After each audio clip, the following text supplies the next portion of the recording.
Another perhaps gobby institution will say about this process is the university, something I know you've been vocal on in the past. Is it appropriate for vice-chancellors to be taking a position, and how should politics lecturers be teaching the process of our departure? Oh, I don't mind at all people taking public positions as long as they do it clearly. I mean, I wish, for instance, that the BBC would openly come out and declare that it was on the side of remaining instead of pretending to be impartial. I read, let a thousand flowers bloom, as long as people are honest about where they stand. I thought the whole fuss about the universities was very funny. And Robert Toombs, a great man, who's one of the few leavers at the University of Cambridge, as I understand it, said at the time when this minister sent out and asked for details of what people had been saying in lectures or whatever, any colleague of mine would be absolutely delighted to find himself on a government list of people they didn't like. It would be a huge career boost. And I thought that was the correct attitude to take towards it.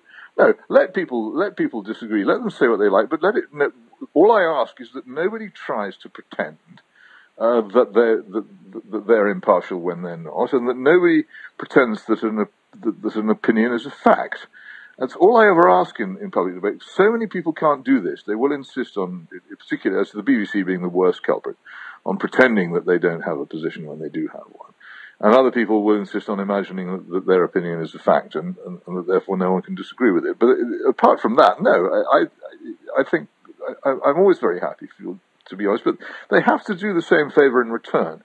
If, for instance, a teacher in a university has a student whom he's supervising in some way who has an opposite view, if I were to hear that such a student had lost marks or had been downgraded as a result of holding an opposite view, then I would go after that teacher with all the furies at my command, because that would be a disgraceful thing to do.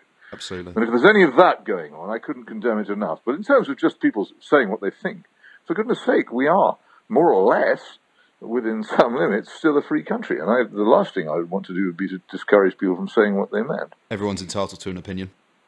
And not just that, they're entitled to have their opinion heard, and they're entitled to have their opinion intelligently and reasonably answered and rebutted, rather than ignored or talked over.